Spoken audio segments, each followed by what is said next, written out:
और वो इसलिए कि उसी दिन भारत के 2 टुकड़े हुए थे, भारत को विभाजन का दंश झेलना पड़ा था और एक नया देश पाकिस्तान उस दिन अस्तित्व में आया था।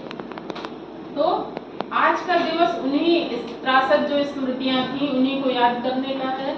और जैसा कि अभी वंदना ने कहा था कि इतिहास हमेशा हमें ये सीख देता है कि जो पूर्व में हमसे गलतियां हुई हैं या जो पूर्व में घटनाएं हुई हैं, अगर वो अच्छी घटनाएं हैं तो उनका हम स्मरण करें, और अगर वो हमारे लिए कहीं से भी हानिकारक रही हैं, त्रासद रही हैं, भयावह रही हैं, तो उनसे सबक लें और आगे हमको उनको पुनः नहीं दोहराना है, इसी चीज को हम ध्यान में रखें। और ऐसी घटना विभाजन की थी, तो विभाजन को हम पुनः तो नहीं चाहेंगे ना कोई भी कि हमारा देश पुनः से उस स्थिति में पहुंचे। इसके लिए क्या करना होगा? एकता बनाए रखना, देश के सभी नागरिकों को एकजुट रहना होगा।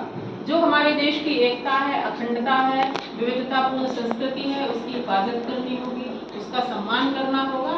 और पुनः हमें वो दिन नहीं देखना पड़े कि जो हमारे अपने थे वो हम ही लोगों से दूर हो जाएं, अपने घर परिवार से।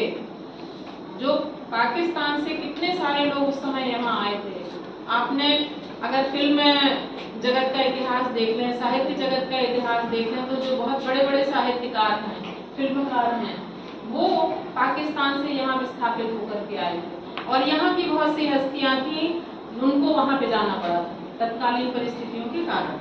तो हमें ये देखना है कि कला हो, संस्कृति हो, सभ्यता हो, वो हमारी साझी विरासत है। दोनों देश एक ही थे ना।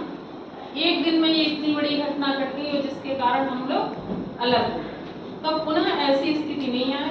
हमारा देश बहुत ही खूबसूरत है। इसकी जो विशेषता है, कहते हैं ना कि यूनान, मिस्र, रोमा सब मिट गए जहाँ से, कुछ बात है कि हस्ती मिटती नहीं हमारी, है ना। कुछ ना कुछ बात तो है हमारी सभ्यता संस्कृति में जिसे पूरा विश्व अपना भी रहा है।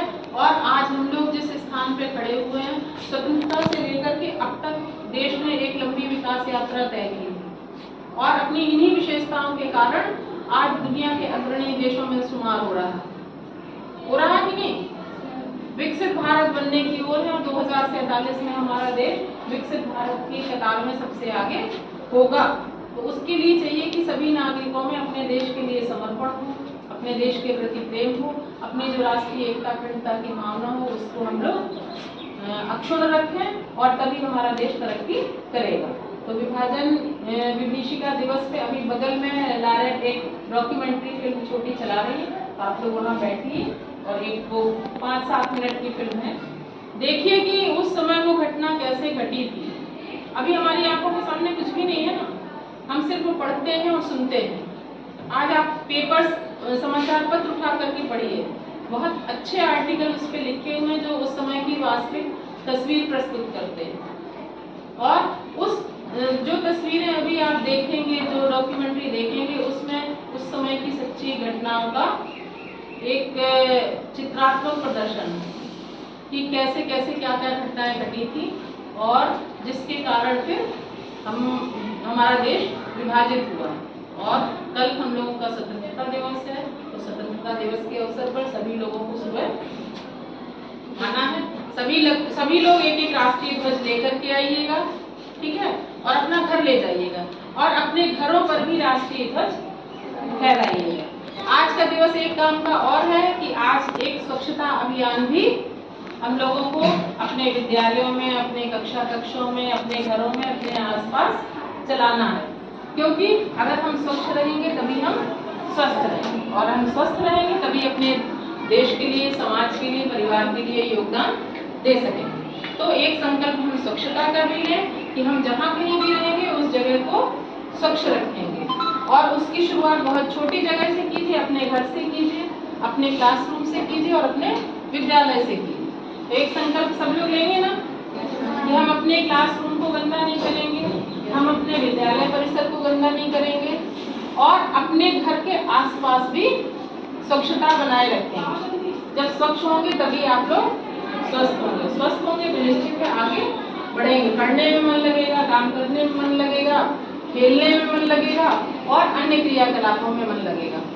तो सभी को 15 अगस्त की बहुत बहुत अग्रिम शुभकामनाएं।